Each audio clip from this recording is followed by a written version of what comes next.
시청자 여러분 안녕하십니까? 6월 13일 화요일 KBC 뉴스와이드 시작합니다. 현대, 신세계, 롯데 등 유통 대기업들이 경쟁적으로 광주 복합 쇼핑몰 건립에 뛰어들면서 사업 추진을 위한 광주시의 행정 절차가 본격화되고 있습니다.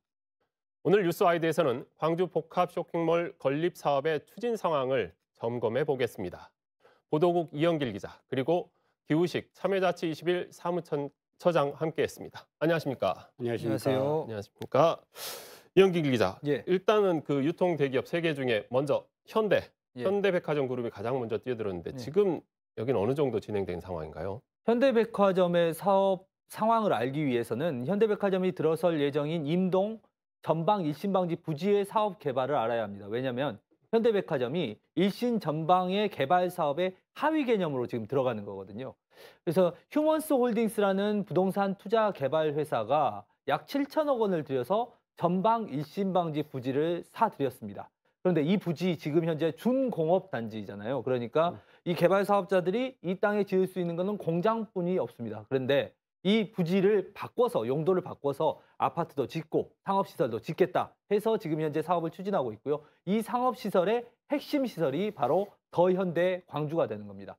그래서 현재 휴먼스 홀딩스 측에서 광주시와 사전 협상을 진행하고 있는데요. 그러니까 이 땅을 준공업지역에서 상업지역 또 주택용지로 바꿔주면 이 땅값 상승이 엄청난데 이거에 대해서 광주시에는 또 시민들에게는 어떤 걸 돌려줄 거냐라는 것이 이제 이 협상의 쟁점이고요. 그 쟁점 가운데에서 이제 현재 지난 3월에 어떤 설계도가 나왔고요. 그 설계도는 국제 공모를 진행을 해서 덴마크 건축회사가 제시한 이 설계도가 채택이 됐고 이 설계도를 기반으로 해서 다음 달까지 사전 협상을 진행하게 되는 겁니다. 일단 이영길 기자의 말대로라면 결국은 이제 공공기업, 공공성 확보하는 게 지금 더현대 같은 경우 가장 클 것 같은데 그러면 광주시가 이게 사업자도 만족을 해야 되고 광주 시민들도 만족해야 되는 두 마리 토끼를 동시에 잡아야 한단 말이죠. 어떤 부분들을 특히 신경을 써야 된다고 생각하시나요? 어쨌든 뭐 광주시 행정이 가장 중요한 거는 시민들의 편익과 편익이 있기 때문에 저희는 뭐 균형을 잡는 것도 매우 중요하지만 시민들의 편익을 극대화하는 것, 또 이제 그런 맥락에서 공공기를 극대화하는 것, 또 이게 근대문화유산으로서의 가치가 매우 큰 곳입니다. 이것을 광주의 문화, 관광, 또 역사의 어떤 가치를 잘 살려서 개발해내는 것, 또 이 개발 과정에서 어려움에 처할 분들을 잘 고려하는 것, 이런 것들이 광주시가 반드시 좀 시행해 나가야 될 중요한 방향이라고 생각합니다.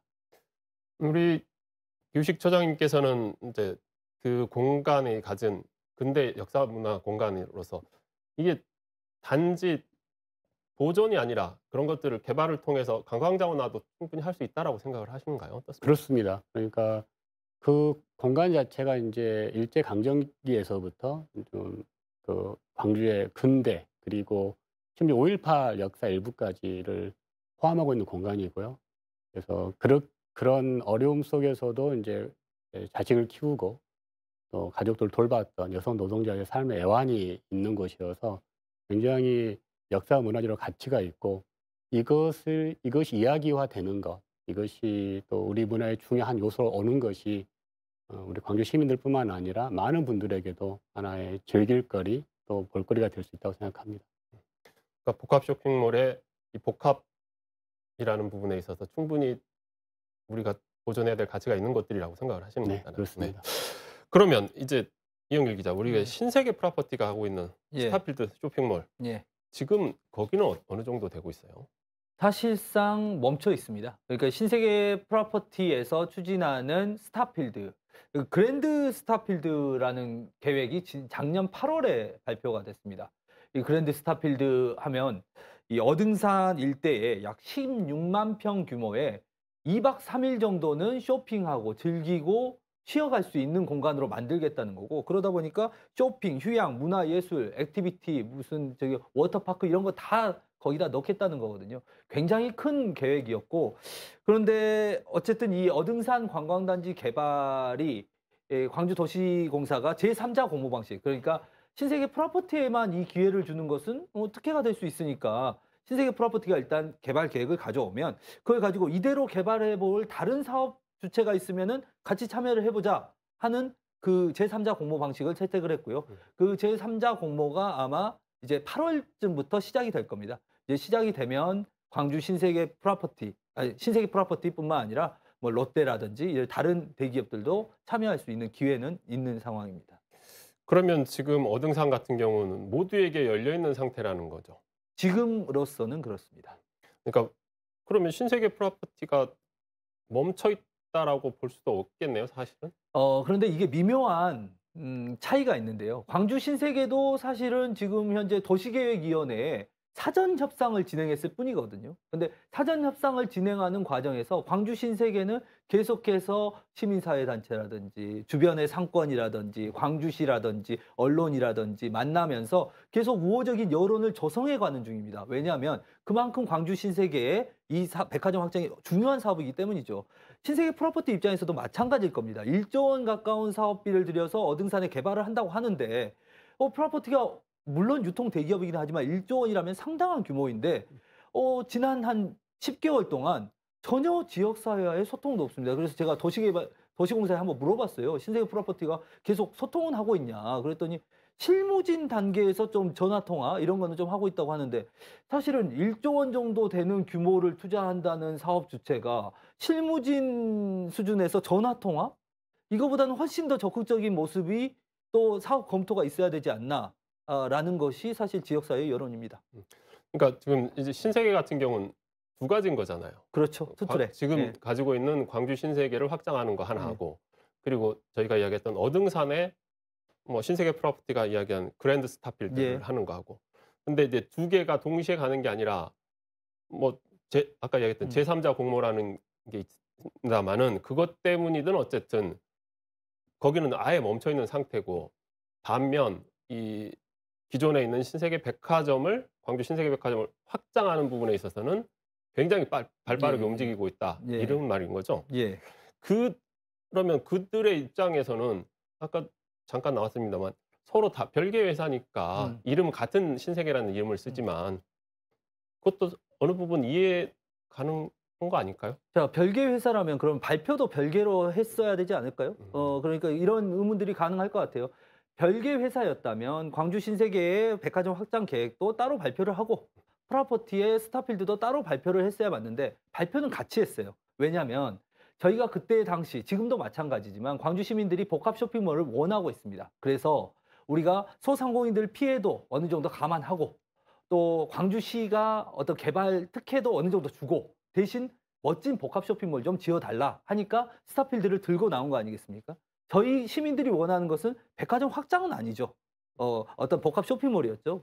그런데 지금 같이 이렇게 스타필드를 들고 왔음에도 불구하고 사업 진행 속도라든지 적극성에 있어서 차이를 보이니까 이제 이런 의심들이 나오는 겁니다. 혹시 스타필드를 미끼로 해가지고 백화점 확장만 하고 스타필드는 어느 순간 손을 빼는 거 아니야? 이 스타필드를 손을 빼면 광주시 입장에서도 이 어등산 개발 사업을 다시 처음부터 해야 되는 그래서 다시 2005년부터 반복되어 왔던 어등산 사업 개발의 난맥상을 반복해야 되는 이런 상황이 발생을 하고요. 시민들 입장에서는 복합 쇼핑몰이 원한다고 계속 요구를 했더니 결국 만들어진 거는 백화점 확장이더라. 이러면 시민들의 상실감도 클 거다. 이런 예측이죠. 그러니까 백화점하고 어등산 개발하고 두 개 여기를 가져와 가지고 사실 시민들은 어등산이 개발됐으면 했는데 예. 내심 그렇죠. 그쪽에 좀 힘을 실어주길 바랬는데 오히려 신세계는 백화점 확장에만 힘을 싣고 있다 이 말인 것 같은데 네. 그러면 이제 지금 현재 있는 신세계 백화점 일대 거기가 이제 사실 지금도 문제지만 교통 혼잡이나 이런 부분들이 가장 큰 문제예요. 그러다 보니까 도시계획위원회에서도 조건부 동의를 했더라는 거죠. 이 부분을 어떻게 봐야 될까요? 우선은 이제 뭐 교통 문제만이 아니라 저희들도 좀 검토를 하고 있는데 이거는 심지어는 좀 특혜 시비까지 일 만한 내용들이 많습니다. 그러니까 기존에 이제 금호월드로 통하는 도로를 신세계 측이 활용할 수 있도록 승인해 준 것, 그다음에 이제 그 복합시설 지구단위 계획을 설정을 할 때 사실은 그 사업 부지 정도에만 국한해서 한 게 아니라 인근 간선 도로망을 상당히 한 800m까지 쫙 확장해서 그 일대를 다 이게 좀 주로 도로 부지를 중심으로 딱 포함시켰거든요. 이런 것이 이제 회사 측의 개발 부담을 많이 줄여주기 위한 특혜 의혹이 좀 일만한 그런 거라고 생각하고요. 심지어 행정부시장이 관리적으로 보면 이제 그 도시계획위원회 이제 위원장의 역할을 하지만 그 실질적으로는 민간 전문가들이 그 이 위원회를 운영해 나가는 것이 기본 관리였는데 행정부시장까지 나서서 조건부 승인을 밀어붙인 점도 좀 문제라고 생각합니다. 근데 교통 문제만을 가지고 보더라도 사실은 인근에 지금 이미 현대 복합 쇼핑몰도 준비 중이고 여기 그 기존보다 4배 이상의 큰 규모로 백화점이 신축된다면 과연 지금 현재 조건부 승인한 계획안으로 충분히 교통 혼잡 문제 해결할 수 있는가? 지금도 뭐 주말 같은 때 이용객이 많을 때는 그 일대가 꽉꽉 막히거든요. 근데 엄청나게 대규모적인 2개의 복합 쇼핑몰과 백화점이 등장했을 때 과연 기존에 뭐 현재 조건부 승인된 안이 이게 이제 특혜가 아니다 할지라도 그것을 승인하는 것만으로 충분히 해결되기 어려울 수 있다. 이런 우려까지 나오고 있기 때문에 좀 면밀히 볼 필요가 있다고 생각합니다.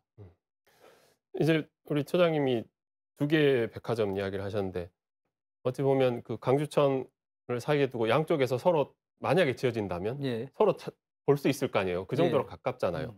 이런 부분들이 좀 뭐 우려되는 점도 있지 않을까 싶긴 해요. 조금 기우일 수도 있는데요. 이 두 백화점 사이에 그러니까 복합 쇼핑 더현대와 신세계의 확장 백화점의 사이가 사실 지금 780m 정도 되거든요. 직선거리로. 그런데 이 생각을 한번 해 봐야 될 것 같습니다. 광주에서 두 사업 주체가 1조씩을 투자해 가지고 이 큰 복합 쇼핑몰을 지은다고 했을 때 이 두 쇼핑몰이 과연 둘 다 사업성이 있느냐. 이런 문제를 좀 생각해 볼 필요가 있거든요. 그래서 지금 그 사업성이 안 나온다고 했을 때는 조금 전에 제가 말씀드렸다시피 이 더현대는 임동 전방 부지에 전방 일신방지 부지의 하위 개념으로 들어와 있습니다. 그러니까 이게 현대백화점의 더현대를 짓기 위해서 임동 전방 부지를 개발하는 것이 아니라 임동 전방 부지에 아파트와 상업시설을 짓는데 그중에 핵심 시설로 현대백화점이 들어와 있는데 이렇게 해서 계속 광주 신세계 확장만 빨리 진행되고 광주 신세계가 이미 확장해서 크게 상권을 점유하고 있을 때 그 이후에도 현대백화점이 그 임동에다가 투자를 1조 원을 할 것이냐. 이 부분에 있어서는 좀 우려가 되는 지점이기도 하죠. 그렇다면 이게 사업성이 안 나온다 이런다면 현대백화점도 빠진다. 그렇다면은 진짜 결론적으로는 이 복합 쇼핑몰의 많은 지역사회의 논의와 염원들이 광주 신세계 확장으로만 결론 지어져 버리는 이런 상황도 우려할 만하다는 거죠. 그러니까 이현기 기자의 말대로라면 둘 다 발을 빼지 못하도록 우리가 좀 더 하면 되겠네라고 이렇게 경쟁을 시켜야 되는 상황이지 어느 쪽에다가 밀어주는 거가 한쪽에 너무 빨리 가는 것 같으면 야 우리 이대로 가면 안 되겠다. 그냥 우리 발 빼자라는 우리가 생각하지 못하는 것도 결론이 있다라는 거죠. 가능하니까 광주시가 그 안에서 운전대를 잡고 있으니까 어등산 개발 같은 경우는 빠르게 진행하고 그러면서 신세계의 어떤 기투자를 이끌어내고 또 광주 신세계의 확장뿐만 아니라 더현대 백화점도 함께 할 수 있는 그런 조건을 마련을 해주면 그 운전대를 잘 잡으면 저희가 많은 복합 쇼핑몰을 선택해서 갈 수 있는 시민들의 편익이 생길 수도 있거든요. 근데 우리 처장님, 네네. 우리 이현규 기자의 말대로라면 더현대에도 뭔가 아까 광주 신세계 특혜 같은 걸 줬다라고 말씀하셨으니까 더현대에도 특혜라는 말이 나올 정도로 뭔가를 준다고 하면 아까 말씀하셨던 저기하고는 좀 이렇게 이율배반적이잖아요. 어떻습니까? 이런 부분. 근데 이제 더현대의 경우에는 실은 민선 7기에서부터 일종의 사전협상 제도 같은 거죠. 이런 것들을 통해서 민간의 이익도 적절하게 나름대로 고려하되 어떻게 공익성을 강화할 것이냐는 관점에서 끊임없이 대화를 해왔습니다. 그러면서 오히려 좀 더 어떤 점에서는 뭐 이렇게 승이냐 마냐 이런 극단적인 어떤 결론이기보다는 서로 윈윈할 수 있는 그런 방향에서 사업 계획을 만들어가고 있는 사례라고 볼 수도 있다고 보기 때문에 오히려 이제 지역사회에 필요한 시설들을 어떻게 지어 나갈 것인가에 대한 좋은 선례가 될 수 있다는 이런 생각이고요. 저도 이제 어쨌든 덧붙이자면 이제 이현결 기자님 말씀처럼 저도 그게 우려가 됩니다, 사실은. 근본적으로 지금 신세계 측에 관심을 갖고 있는 건 복합 쇼핑몰이 아니고 어 지금 신세계 신축 4배의 상업시설이 증대되는 계획인 거잖아요.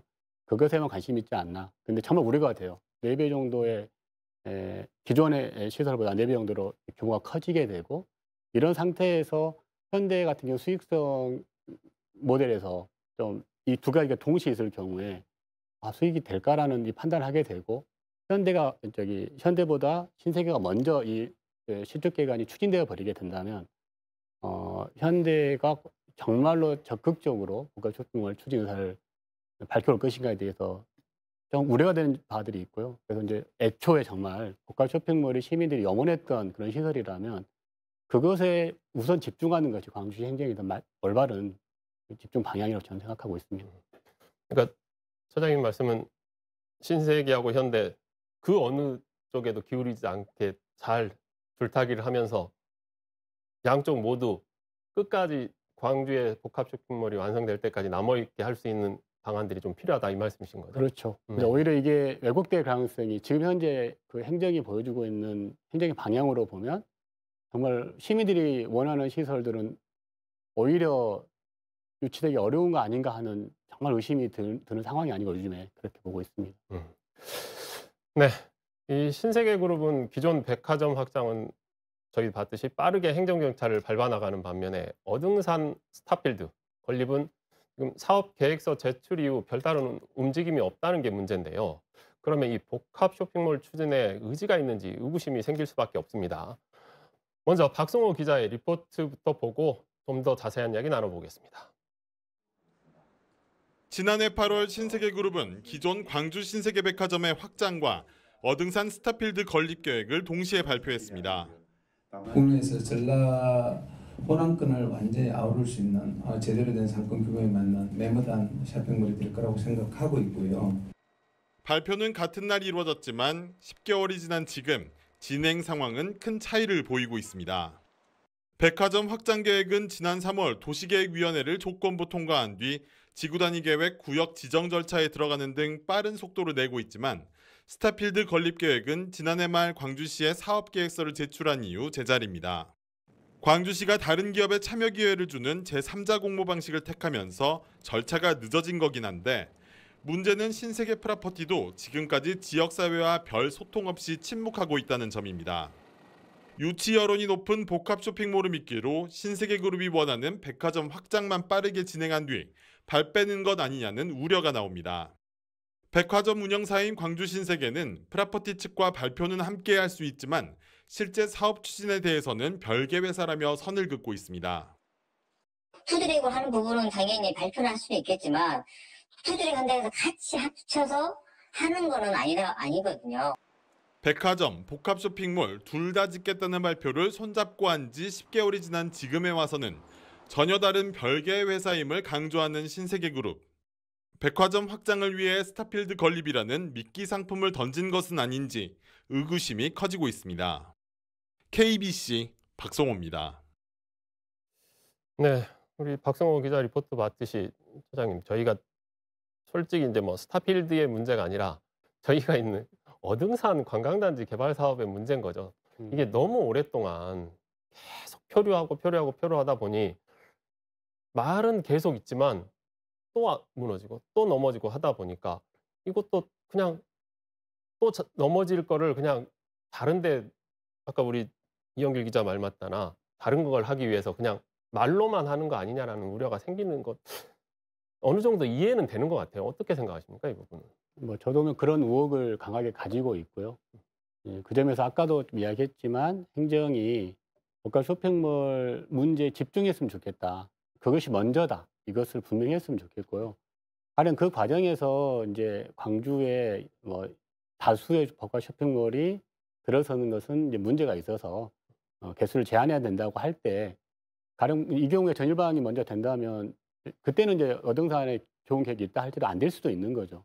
그런 경우에는 다른 어떤 대안도 마련될 필요가 있겠지만 우선은 정말로 신세계 측에서 사업에 대한 진정성이 있다면 이 문제에 집중하고 시도 그 문제에 집중해서 어떤 개발의 어떤 방향에 대해서 우선 복합 쇼핑몰 유치를 중심으로 해서 고민을 하고 안 됐을 때 그 이후 어떻게 할 것인가 다음 문제로 생각합니다. 근데 아까 우리 이영길 기자도 이야기를 했지만 제3자 공모, 예. 어등산 같은 경우 예. 그러니까 지금 신세계 프로퍼티 말고도 누구나 할 수 있다고 하면서 이야기 나왔던 게 지금 롯데 예. 저희가 지금 이야기하지 않았던 롯데 쇼핑 같은 경우 할 수도 있다라는 분위기가 있던데 이 부분은 어떻게 봐요? 롯데 쇼핑은 계속해서 이렇게 언급은 하고 있습니다. 그러니까 지난 주주총회, 지난 3월에 롯데 측의 주주총회에서도 광주의 쇼핑 사업을 언급을 하면서 사업의 통폐합은 물론이고 새로운 신규 사업 진출도 고민하고 있다라고 하는데 사실 이거는 신세계 프로퍼티하고 되게 비슷한 유사한 점이 있는데요. 이 신세계 프로퍼티도 지금 현재 계획만 발표했을 뿐이고요. 롯데 측도 지금 말 그대로 우리도 할 수 있다라는 의지만 발표했지 어떤 구체적인 계획을 내놓지 않고 있습니다. 그런데 왜 그러면 그런 유통 대기업들이 이렇게 광주에 척박한 광주에 이렇게 막 투자를 하려고 할까? 이 부분도 저희는 좀 생각을 해봐야 된다고 보거든요. 그 가장 큰 이유는 그들이 보기에는 지금 현재에 하게 되면 어느 정도 혜택이 있다. 좀 쉽게 좀 심하게 얘기하면 좀 특혜가 받을 수 있다. 큰 시민사회의 여론을 좀 잠재우면서 특혜를 받을 수 있는 혹이다라고 판단을 했을 가능성도 있습니다. 그렇다면은 지금 그 특혜를 우리가 왜 주는지 그 주는 이유는 우리가 복합 쇼핑몰이라고 이야기를 하는데 이 복합의 방점이 찍혀 있는 겁니다. 그러니까 유통 대기업들에게 사업을 해서 수익을 나게 하기 위해서 우리가 이걸 추진하는 것이 아니라 복합 단지, 즐길거리, 문화시설 이런 것들을 우리 시민들에게 줄 수 있는 방안들을 고민하는 측면에서 이걸 추진하고 있는 것인데 유통 대기업들이 바라보는 측면은 지금 이거를 자기네들의 혜택, 특혜 이 부분만 계속 방점을 바라보고 있으니까 이걸 지켜보는 시민들도 좀 답답함을 호소하는 측면이 있죠. 우리 이영길 기자는 특혜를 바라는 유통 대기업들의 마음 속내를 이야기했지만 저희 입장에서는 특혜를 주고 싶지는 않잖아요, 솔직히. 그래서 그렇습니다. 이제 광주시도 이 복합 쇼핑몰 관련해서 보니까 6단계 뭐 네네. 추진 과정이 있습니다. 이 부분들을 좀 정리를 좀 해야 될 필요가 있을 것 같은데요. 저는 이 6단계에서 가장 실은 문제가 되는 게 지역상생 방안을 마지막에 두었다는 겁니다. 이 지역상생 방안이 실현되는 시점은 사실 사업에 대해서 승인이 떨어진 이후에 하겠다는 거거든요. 그러면 이 지역상생과 관련된 협상력이 과연 생길 수 있겠는가? 또 이 상생과 관련돼서 가장 큰 이해관계를 가진 분들이 소상공인들이기도 한데 이분들의 협상력이 충분할 수 있는가? 이런 점들을 고려해 보면 어쩌면 우리가 아까 시민의 편익과 공공성 강화라는 관점을 좀 시의는 분명히 해야 한다는 말씀을 드렸는데 그 원칙이 실현될 수 있는 이 절차는 좀 아닌 것 같다. 지금부터라도 광주시는 이해 당사자들과 적극적으로 만나서 대화를 해야 한다. 그게 마지막 수준으로 밀린 문제는 아니다. 이렇게 보고 있습니다. 그러니까 저희가 지금 6단계지 6가지가 아니라는 거죠. 그렇죠. 네. 그렇습니다. 그러니까 지금 단계적으로 보면 6단계의 마지막이 지역상생 방안 협의 그리고 그 앞이 신속한 원스톱 행정처리. 그러니까 행정처리가 끝나고 난 다음에 지역상생 방안을 협의한다는 것은 이미 우리는 하기로 했으니 그렇습니다. 크게 적극적으로 나서지 않을 수 있다. 유통기업들이. 네네. 그 그렇습니다. 말씀이신 거죠? 네, 지금? 그렇습니다.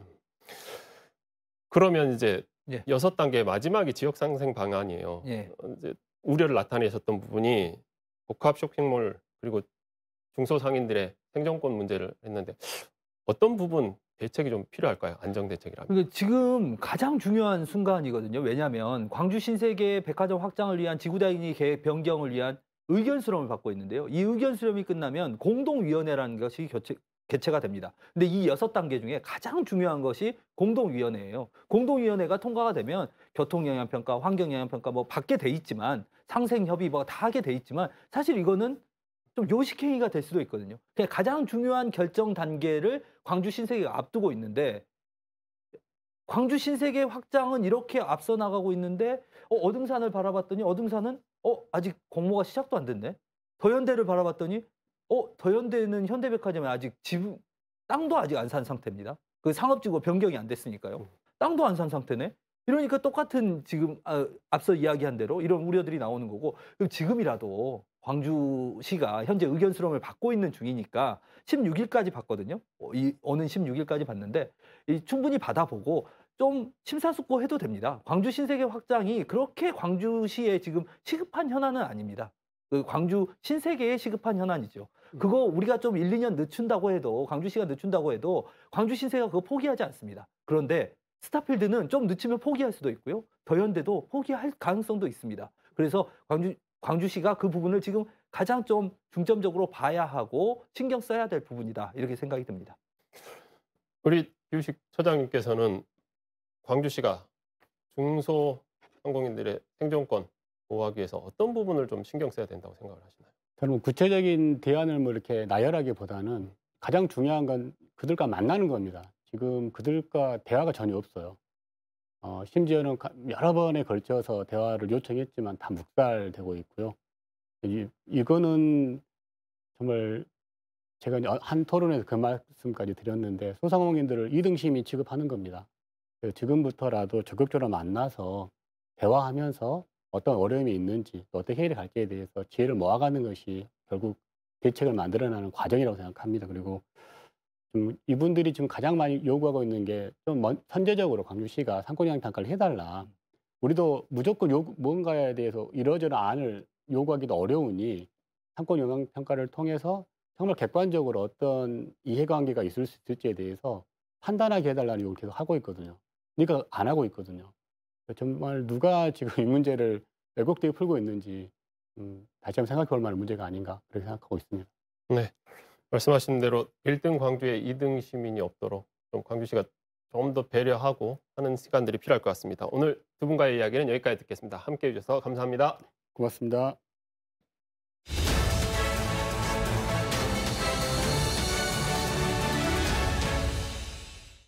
서울광역방송센터입니다. 더불어민주당 전당대회 돈봉투 의혹 관련해 검찰 수사를 받고 있는 윤관석, 이성만 의원에 대한 체포동의안이 국회 본회의에서 부결되었습니다. 여의도 초대석 신인규 국민의힘 바로세우기 대표와 함께 정치권 현안 얘기해보겠습니다. 대표님 어서 오십시오. 네, 안녕하십니까.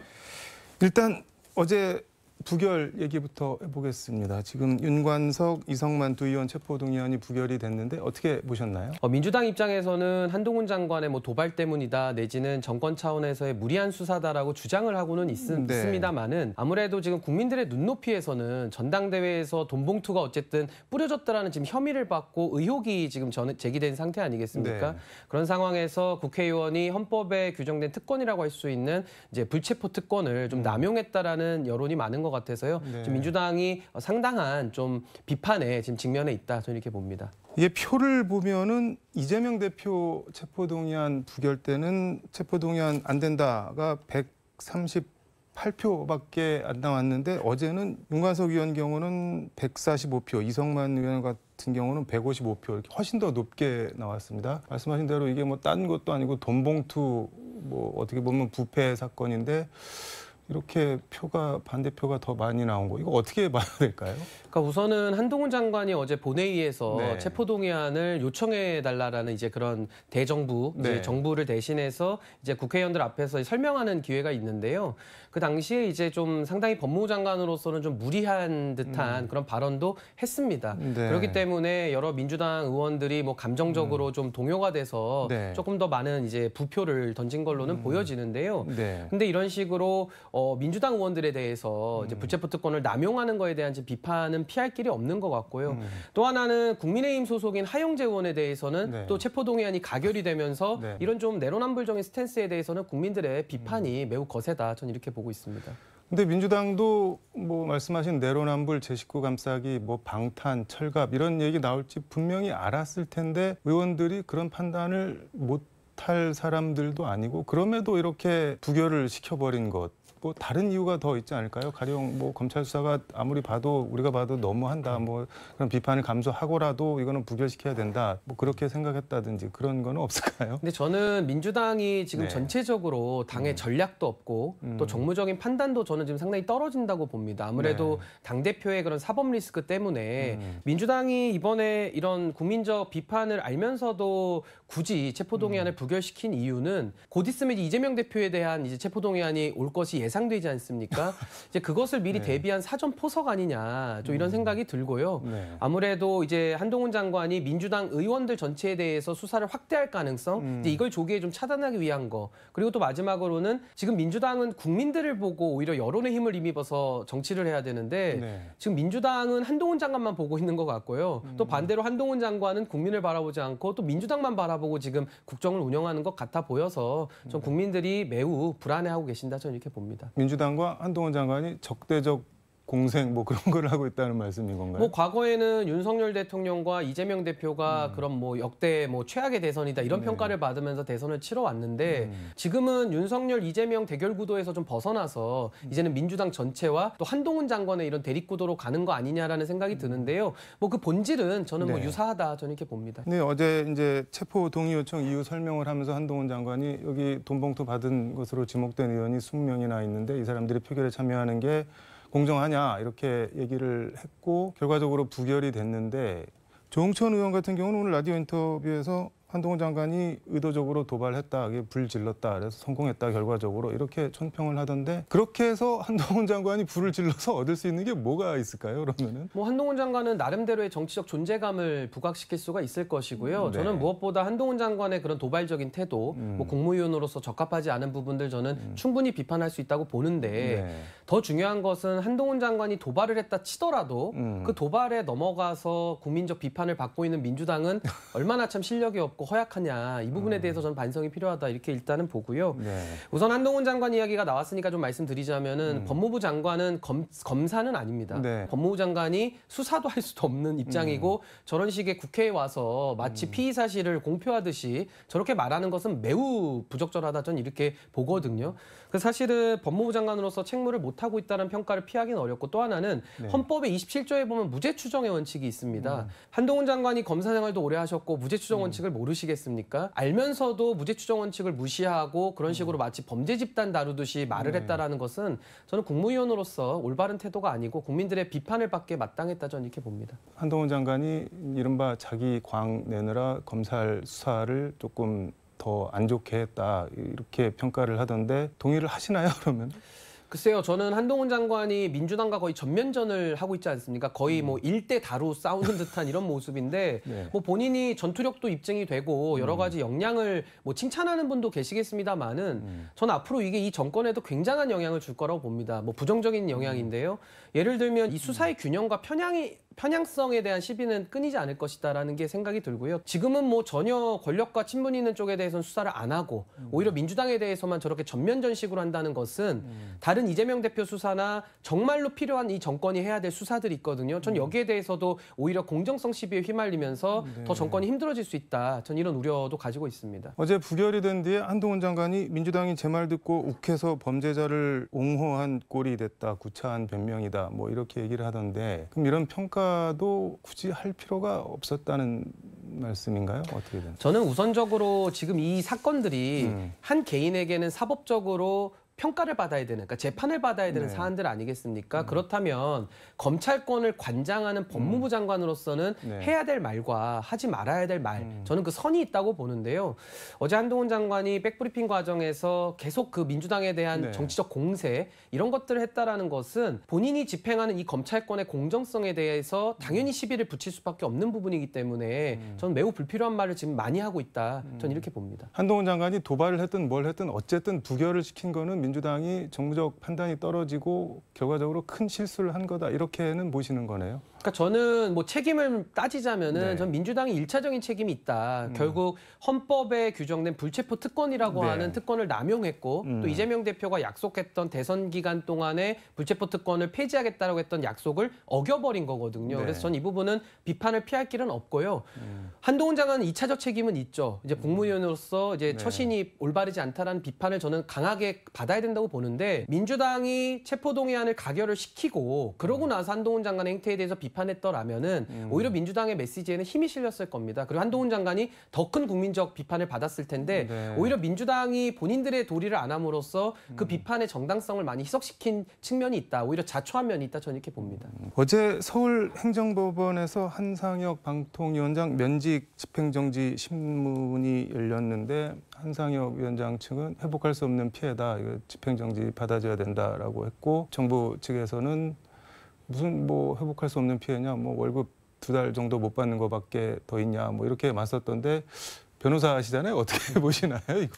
근데 이제 사실 이게 데자뷰를 보는 것 같습니다. 네. 이게 과거 문재인 정부 때 추미애 장관과 윤석열 총장과의 당시 추윤 갈등이라고 있었던 네. 이제 그 당시의 모습이 그대로 재현됐는데 이제 공수가 바뀐 그런 느낌입니다. 네. 당시에도 추미애 장관이 여러 가지 직무 감찰을 통해서 징계를 해야겠다라고 하면서 이제 정직 처분을 네. 내린 거거든요. 이제 거기에 대해서 윤석열 총장이 당시에 반발을 하면서 집행정지가 인용이 돼서 다시 업무 복귀를 했었는데 네. 지금도 한상혁 위원장은 정권 초기부터 임기가 보장되어 있음에도 불구하고 나가라는 사인을 많이 줬죠. 네. 근데 사실은 그 나가라고 하는 것 자체가 임기에 대한 보장을 침해하는 부분도 있고요. 결국 방송의 독립성에 대한 침해 아니냐 이런 네. 비판도 있었거든요. 근데 그 자리를 지키다 보니까 이제 검찰을 통해서 기소가 이루어지고 네. 그 기소를 통해서 자리를 그만둬야 된다라고 하면서 면직을 한 건데 전 이것이 과연 과거의 추윤 갈등의 그 선례로부터 교훈을 좀 배웠어야 되는데 교훈을 배우지 못하고 똑같이 따라한다라는 것은 그때 당시 윤석열 대통령에게 네. 불었던 그런 국민적 지지와 바람이 지금은 또 한상혁 위원장에게 갈 수도 있는 거거든요. 그래서 저는 매우 좀 잘못된 면직 처분 아니었냐 저는 이렇게 생각을 합니다. 그런 게 한상혁 위원장한테 갈까요? 그런데? 그러니까 이제 인물에게 가진 않겠지만은 이 정권의 이런 행동들, 행태들에 네. 대해서 국민적 비판은 더 커질 수밖에 없는 것이죠. 그리고 또 하나는 이동관 방통위원장을 내정하면서 네. 지금 한상혁 위원장을 면직시킨 거 아니냐라는 여러 가지 의혹들도 함께 나오고 있기 때문에 네. 이것이 결국에는 방송 장악이라는 그런 정권의 뭐 의도했든 의도하지 않았든 그런 오해를 살 수 있는 네. 빌미는 충분히 제공한다 저는 이렇게 봅니다. 윤석열 검찰총장 정직 당시에는 그때 서울행정법원에서 받아들여졌잖아요. 그 집행정지를. 그때 짧은 기간이라도 임기가 유지되지 못하면 회복하기 어려운 손해가 발생한다 이렇게 결정을 했는데 그때랑 지금이랑 뭐 비슷한 점은 뭐고 다른 점은 뭐고 어떤 게 있을까요? 뭐 기소가 되긴 했지만 한상혁 위원장이. 예, 뭐 기소냐 감찰이냐라는 부분은 조금 다른 면이 있는 것 같습니다. 네. 집행정지는 한상혁 위원장이 옳다라는 뜻은 아니고 임시적으로는 직에 복귀를 해서 임기는 채우고 네. 나서 본안을 통해서 다퉈라라는 뜻이기 때문에 전 한상혁 위원장의 이런 집행정지 저는 그 신청에 대해서는 전 인용될 가능성이 매우 높다. 그리고 윤석열 총장도 당시 인용된 사례가 있기 때문에 저는 인용될 가능성을 높게 보고 있습니다. 지금 이동관 특보 방통위원장 얘기했는데 그 어떻게 보시나요? 우선은 이동관 특보는 네. 과거 MB 정부 때 그 언론 장악을 한번 시도했던 그런 경험이 있는 인물이고 저는 학폭 문제도 학폭 문제지만은 일단 이동관 특보가 과연 지금 방통위원장으로서의 그런 중립성과 균형성을 가진 인사냐. 네. 지금 10년이 지난 시점에 이르러서도 과연 적임자냐라는 거에 대해서 네. 저는 근본적인 좀 의문이 있고요.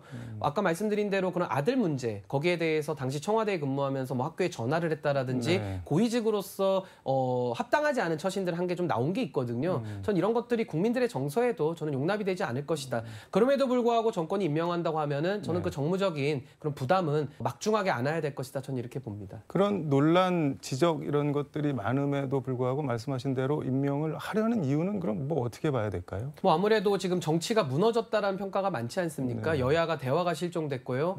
뭔가 이렇게 뭐 선관이라든지 감사원이라든지 검찰이라든지 방통이라든지 이런 좀 중립적이고 균형적인 기관까지도 자기 사람을 심는데 지금 다 노력을 하고 있단 말입니다. 네. 그래서 이것은 매우 바람직하지 않은 현상인데요. 이미 윤석열 정부 1년을 돌아볼 때 네. 이런 식의 자기 지지층만 보고하는 정치가 굉장히 고착화되고 있습니다. 그래서 저는 이동관 특보에 대한 비판 여론이 높은 거를 알겠습니다만은 그럼에도 불구하고 전 임명을 강행하라 할 것이다. 전 이렇게 내다보고 있습니다. 그러니까 궁금한 게 그렇게 논란과 반발이 많은데 이렇게 논란과 반발을 무릅쓰고 임명하려고 하는 거는 무슨 이유나 배경이 당연히 있을 거잖아요. 그거를 뭐로 보고 계실지가. 그래서 아까 말씀드린 대로 결국 자기 지지층들에 대해서 결국은 결집을 시도해야 되기 때문에 네. 이동관 특보를 통해서 결국은 이제 방송사의 뭐 사장들 선임권이라든지 여러 가지 그 방통위가 가진 권한을 행사해서 이 언론 지형을 한번 바로잡아 보겠다라는 그런 시도와 노력으로 보이거든요. 게다가 지금 MB 정부 때와 달라진 점은 언론 환경 자체가 네. 지금 너무 많이 달라졌기 때문에 뭐 유튜브라든지 다른 매체들이 너무 활성화돼 있지 않습니까? 그래서 그래서 저는 정권이 의도하는 그런 실질적인 효과 그건 많이 내기 어렵다고 보는데요. 어찌됐든 본인들의 지지층들에 대해서 더 소구력 있는 그런 인사를 더 배치하려는 거 아니냐, 전 이렇게 보고 있습니다. 알겠습니다. 더불어민주당이 오늘 원내대책회의에서 그 유병호 감사원 사무총장 파면을 요구했는데 파면 이유가 전현희 국민권익위원장에 대한 허위 감사 보고서 작성했다. 감사위원회에서 다 무혐의 처리했는데 무슨 문제가 아주 많은 것처럼 뭐 근태 포함해서 그런 보고서 낸 거는 이거 뭐 국기문란이다 하면서 파면해야 된다 이렇게 요구를 했는데 어떻게 보시나요? 저는 아까 이제 방통위와도 이게 연관이 되는 건데요. 네. 사실 감사원이라는 것도 행정부 안에 있습니다만은 공무원들을 직무감찰하는 곳 아닙니까? 네. 결국에는 정부 내 야당 역할을 하는 곳이고 상당히 감사원의 독립성과 균형성은 매우 중요한 요소다. 저는 이렇게 보는데요. 지금 문제되고 있는 그 유 사무총장에 대해서는 네. 이분이 지난해를 좀 떠올려 보시면은 뭐 강제북송 사건이라든지 여러 가지 그 감사원이 논란이 중심이 된 사건 네. 속에서 상당히 과거 정권에 대해서 좀 편향된 그런 부정적인 인식을 많이 드러냈던 분이거든요. 그리고 당시에도 대통령실의 수석과의 그런 문자 메시지도 오고 갔던 네. 것들을 다 국민들이 기억하지 않습니까? 그래서 저는 뭐 민주당의 그런 뭐 파면 요구가 과하다고 생각은 안 들고요. 좀 저는 균형 있는 인사가 감사원을 가서 네. 오히려 감사를 해야 오히려 국민들이 저는 그 감사를 신뢰할 수 있다. 저는 이렇게 보고 있습니다. 전현희 국민권익위원장이 어제 긴급 기자 간담회 같은 거를 열어서 이제 자신에 대한 감사 보고서 뭐 전부 다 허위다, 뭐 명백한 뭐 허위 사실이다 이렇게 얘기를 했는데 그러면서 근태 관련해서 대통령 포함해서 그러면 장관들 다 한번 감사해봐라 이렇게 얘기를 했는데 그건 어떻게 보셨나요? 근데 뭐 우선은 전현희 국민권익위원장은 전 정권에서 임명했던 분이고 지금 임기를 채우고 있는 거거든요. 네. 본인이 좀 표적이 됐다 네. 이런 느낌을 좀 받을 수는 있는데요. 결국 이제 감사원에서 그동안에 뭐 방통위원장이나 국민권익위원장에 대해서 그러니까 전 정부에서 임명했던 분들에 대해서 여러 가지 좀 표적적인 그런 감사 행태를 보여왔기 때문에 네. 전 앞으로도 감사원이 오히려 더 숙제를 많이 떠안았다. 앞으로도 감사원의 균형성과 독립성에 대한 국민적 신뢰 를 얻기 위해서 전 더 부단히 노력해야 될 것이다. 전 이렇게 봅니다. 이게 전현희 위원장이 그 윤 대통령 근태를 언급한 거는 약간 다분히 좀 정치적으로 보일 수도 있겠다 싶은데 어떻게 보실까요? 근데 뭐 대통령에 대해서나 기관장들에 대해서 네. 근태라는 거를 참 기준 잡기가 참 어렵습니다. 왜냐하면 뭐 대외 활동도 많이 하는 것이고 그러니까 본인들이 있는 데가 집무실인데 사실은 그것도 그렇고 긴급 네. 상황을 늘 전제하는 직책들이기 때문에 사실 업무 시간이 아닌 때가 없는 것이죠. 그래서 참 이것을 무자르듯이 딱 자르기가 매우 어려운 부분이긴 한데요. 네. 저는 전현희 위원장 사건만 놓고 본다면은 저는 감사원에서 좀 무리한 감사를 저는 한 거 아니냐라는 인식은 갖고 있고 네. 거기에 대해서 전현희 위원장도 본인이 정치인으로서는 좀 이런 식의 여러 가지 항변들을 지금 하는 거 아니냐 저는 이렇게 봅니다. 금태섭 전 민주당 의원이 어제 기자회견 열어서 내년 총선에서 신당 창당하겠다 이렇게 밝혔는데 그 이유가 국민의힘 입장에서는 좀 기분 나쁠 수도 있을 것 같은데 이대로 가면 민주당이 총선에서 이길 것 같다가 신당 창당 사유인데 이거는 어떻게 보셨나요? 우선은 금태섭 의원은 이제 지난 3월부터 이제 뭐 어떤 포럼을 조직해서 네. 그런 뭐 중도 신당해서 뭐 30석 정도 수도권에서 얻어보겠다는 포부를 밝히셨는데 네. 뭐 저는 지금 무당층의 비중이 높아지고 있고 이 양당의 정말로 끝나지 않는 이 양당의 기득권 공생관계, 적대적 네. 공생관계 때문에 저는 국민들이 정치 혐오가 역대급이라고 저는 생각을 하거든요. 그렇기 때문에 그런 실망한 국민들의 마음을 담을 수 있는 그릇은 저는 필요하다. 그리고 국민들의 염원이 그 안에 있다라고 봅니다. 그런데 가장 중요한 것은 국민들이 바라볼 때에는 어떤 메신저가 깃발을 드느냐 그리고 어떤 메신저가 깃발을 들었을 때 어떤 메시지들이 그 위에 실리느냐가 더 중요하거든요. 네. 그러면서 이제 아마 주변에 모인 사람들을 전반적으로 평가를 할 겁니다. 그래서 저는 과연 금태섭 의원이 지금 이 중도 무당층들의 그 민심을 받아들 만한 메신저이냐에 대한 평가가 저는 이루어지고 있는 과정이다라고 보고요.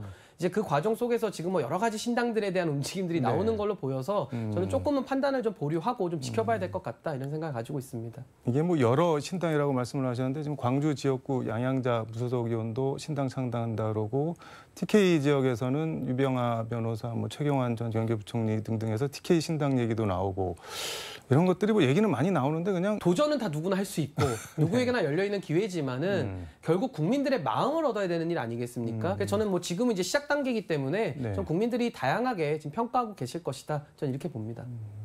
마지막으로 하나만 더 여쭤보면 우병우 전 민정수석이랑 조국 전 장관 출마 얘기가 계속 거론되는데 출마할 거라고 보시나요? 가능성이 있을까요? 뭐 저는 예측입니다만은 네. 두 분이 다 공교롭게도 박근혜 정부와 문재인 정부 민정수석을 네. 지낸 분들이고 또 정치적인 평가는 끝난 분들이거든요. 저는 그럼에도 불구하고 지금 양당의 이런 극단적 대립이 가속화되면서는 저는 두 분 다 출마를 할 것으로 저는 예상을 합니다. 공천을 받기는 쉽지 않을까요? 출마를 하더라도. 근데 뭐 공천을 꼭 받아야지만 출마하는 건 아니고 출마의 방법은 여러 가지가 있기 때문에 네. 저는 출마는 할 거라고 보고요. 뭐 출마의 자유는 열려 있으니까 그거는 비판할 지점은 아닌데요. 네. 문제는 지금 대한민국이 윤석열, 이재명이라고 하는 두 지도자 간의 이런 다툼들, 대선 이후로 지금까지 네. 정치 실종으로 이어져 오고 있지 않습니까? 근데 지금 말씀하신 조국과 우병우로 상징되는 인물들은 박근혜 전 대통령 탄핵과 문재인 대통령의 탄생을 통한 이 대비로 지금 어떻게 보면 시간이 과거로도 퇴행되는 느낌이거든요.